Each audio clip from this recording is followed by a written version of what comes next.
guys, welcome back to my lovely YouTube channel. I'll be filming a weekend in my life as a college student. I'm currently attending the University of Toronto. I'm in Rotman Commerce and I'm specializing in management with a focus in marketing, strategy, and innovation. Over the weekend I'll be studying, but something really exciting is happening. Harry and I are actually going to go view apartments. Harry is my boyfriend and we're thinking of either downsizing or we're looking for a place that's generally cheaper. We're really excited for that tomorrow. I have a meeting in about an hour, so I'm just going to start preparing for that meeting. Some of you may be wondering, Sarah, if you're staying at home because we're in a pandemic, why are you wearing jeans? Well, that is because all my sweatpants are still not washed. I have a meeting with UTWA. I'm going to quickly write an agenda. And then make sure you're also reading the facilitator brief, so we're just going to go through that. See you all on the next one. Bye. The meeting went really well. I feel like it was productive. It was efficient. I really hate going to meetings where there's no purpose of the meeting. I'm gonna apply the Maybelline lifter gloss now because I feel like I'm a different person without lip gloss. Look, like who is she? Our real estate agent is booking some viewings for us tomorrow, so that's really exciting. I am getting a little bit hungry.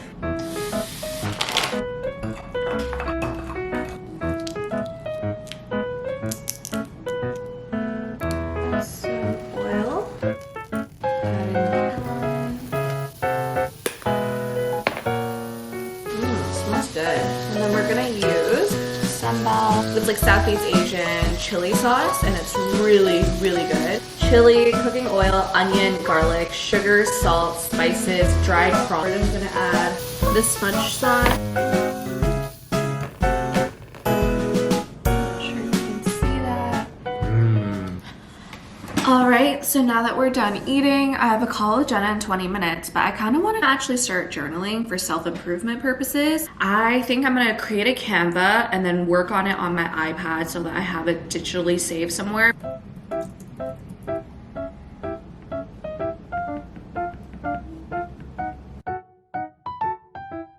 I just finished my bullet journaling kind of self-improvement thing. Some goals I want to achieve is desired GPA I want to get involved with an official organization in Toronto, and I want to begin building out a network in other locations. One last note that I added was overall I need to recognize that I do have impact, but I also need to give myself space to make mistakes because I won't always be perfect. Waiting for Jenna. Oh, there she is.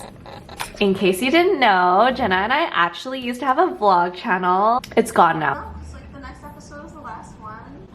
Forever? Okay, this all happened yesterday because I was watching a TikTok about like the cry it out method for baby. Learn that you're not supposed to do that. Okay, so that led us to actually taking a quiz. I'm about to see what my attachment style is. Submit. Interesting. This is my attachment style. I don't know what it means. My largest pie, ambivalent. Mine is not. Mine's secure. My next one is secure. My next one is avoidant. Oh, I can see that.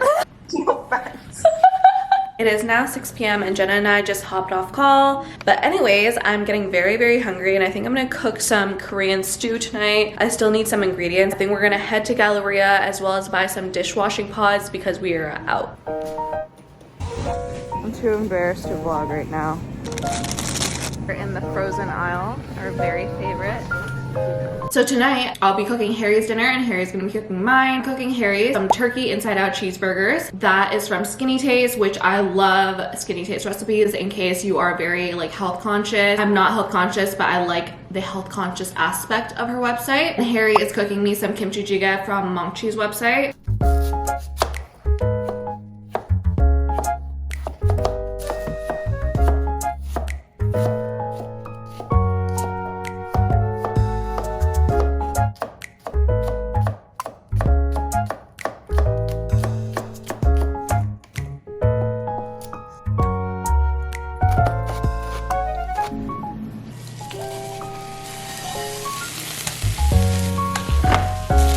Now that everything is cooked, I'm gonna eat, watch New Amsterdam, although I'm not sure how I'm feeling about it. The kimchi jjigae that Harry cooked, and then some purple rice.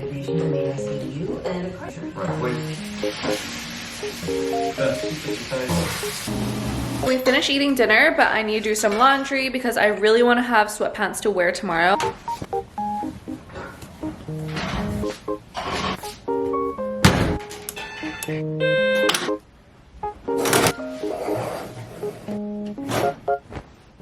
It is now 9:29 and I think it's time for me to wash my face, wash all this makeup off because it's been around 12 hours of wearing it and I feel like that is kind of my maximum.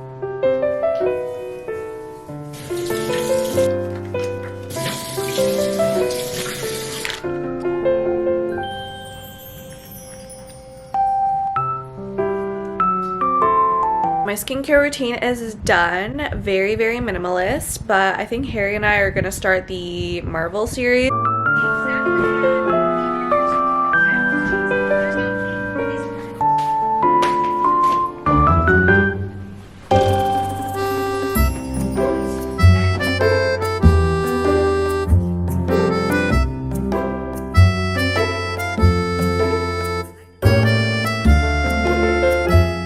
Good morning, guys. We are now back in our kitchen. We are gonna make our morning matcha, but I thought this would be like a good time for a chit chat session. Today I wanted to talk a little bit about my university life, specifically about making friends at university and how that transition was from high school. So one thing that's not talked about a lot is like, how do you make more friends in university, especially at University of Toronto? Based on my experience, I found it really, really hard to make good friends. It's just building like deeper connections and deeper friendships was a bit harder for me because everything felt very surface level or out of convenience because you're in the same class together and you study together, therefore you'd be friends, and so your friendship would be based on studying. I also think one other thing that affected my friendships was the fact that I was in dorm for my first year and then I moved out, and so someone I was really close to, who I lived like kind of next door to, I never really saw them as much anymore because I moved out. I think at the end of the day, like, those people that you study with can become friends as long as the conversations you have aren't like super shallow. I think within the first 2 years you build this mindset of like, oh, I'm going to U of T, like I understand the stereotypes,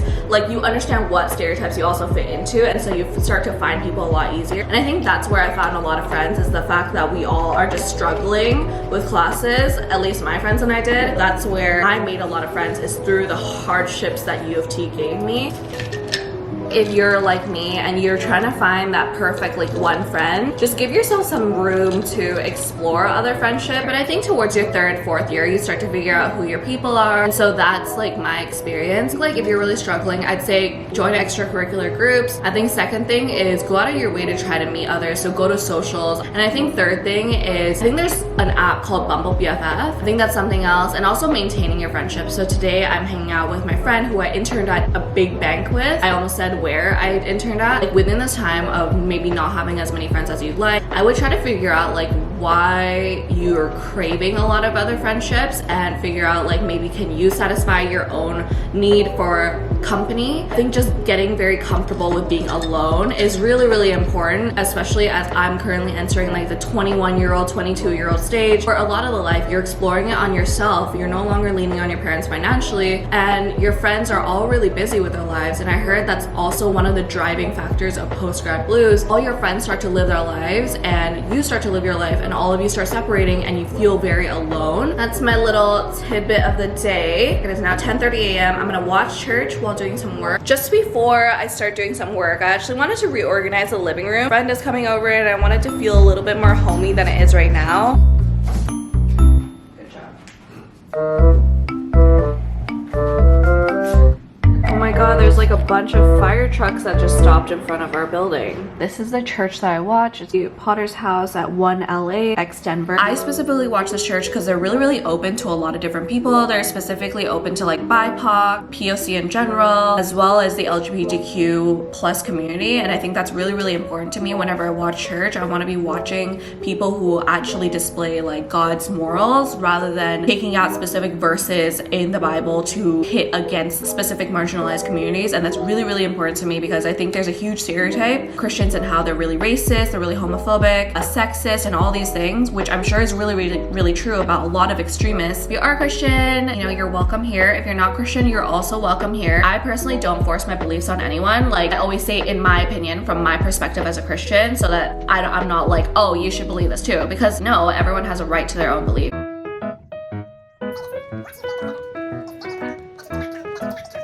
Thank you. been foreseeing. I just finished watching church and my realtor did indeed respond to me, and we will be viewing those 4 apartments that we were looking at yesterday, and I'll be going at 3:30. So my friend is coming over at around 12:45. Whenever I have people come over, Harry becomes like a neat freak because he's really worried that people will judge him. Unboxing haul. I don't know, like I have like, she's just, we should start like, I mean, if you think like you're born to inspire, like yeah, like sure. all right, so Harry and I are running late, but I'm about to head out to go house hunting, just putting on a beanie because apparently it's gonna be raining. All right, and we're heading out. This was the first apartment that we took a look at. It was a 2-bedroom, 2-bathroom going for $2,200, and it was in a pretty busy neighborhood and intersection, but we were pretty high up, so you wouldn't be able to hear any traffic. Overall, the apartment was rather small, but very, very modern, which we really liked and was one of our key things that we were keeping top of mind.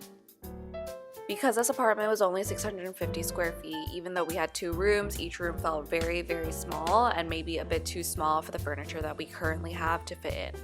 What I liked most about this apartment was that there was a lot of sunlight, and it was an overall really, really modern place, and you can feel that everything was very new, especially the bathroom, which I feel like is a really key thing, especially when you're looking for apartments in Toronto.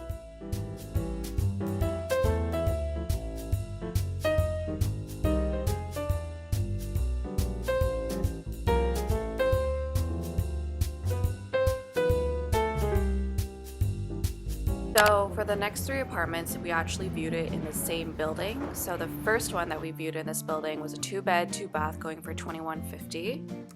Overall, we really liked the layout in comparison to the previous one, but we noticed that the ceiling was much lower, the lighting was a lot less, and there was a bit of an older bathroom situation, which isn't preferred, but it's doable in this market.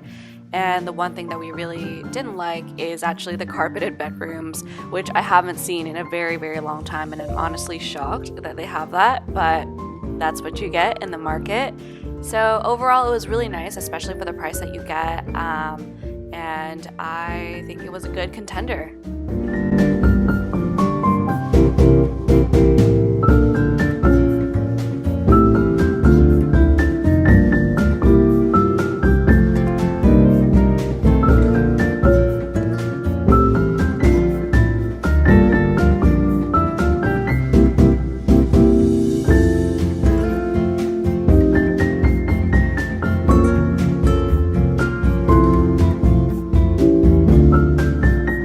So for the third unit, there was 1 bedroom, 1 den, and 1 bathroom going for $1,850. I really liked how at the front of the house there was 2 coat closets, so obviously great storage space, especially because we live in Toronto. We do have a lot of coats, and the kitchen was a bit older, but it's what you get in the market and this building. The den I felt like was very, very dark though, and I didn't like that, and I really did not like the bathroom situation. It just felt really old and kind of grimy. But I really liked how much sunlight there was and the fact that there was no carpet in the bedroom. So those were the pros and cons of this apartment unit. For the final apartment, it was 1 bedroom, 1 den, and 1 bathroom going for $1,950. It was slightly more expensive just because everything was a bit more done up, and it was a corner unit, so you get a bit more space, not much more though. What I really liked is how well lit up the den was in comparison to the previous one, and obviously how much light you get with a corner unit. There was a carpeted bedroom in this place, but I feel like for the amount that you're paying and for the size of the place, it's not too bad as the previous one. I overall really liked how big the living room was as well, and how you could set up the TV right over there, as you can see, and the little balcony that you get along with it. So this was a really, really great place.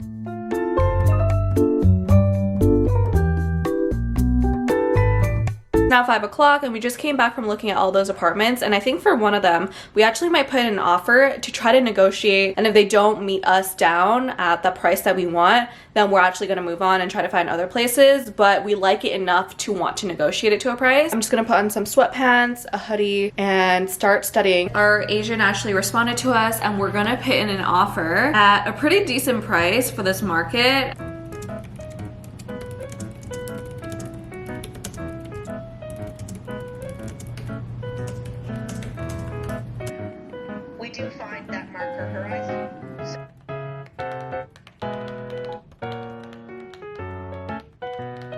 So I finished submitting my quiz. I think I'm just gonna end the video here because I know it's probably really long, and I just want to say a huge thank you for making it all the way to the end, and make sure you're subscribed because 82% of my viewers are non-subscribers, and I'd love to see you again. If you enjoyed this video, I'd really appreciate if you gave it a like, commented, and share this with your friend, distant cousin, family. Send it to the person that you were trying to talk to but have no excuse to talk to. I'm happy to be the excuse, and I'll see you guys on the next one. All right, bye!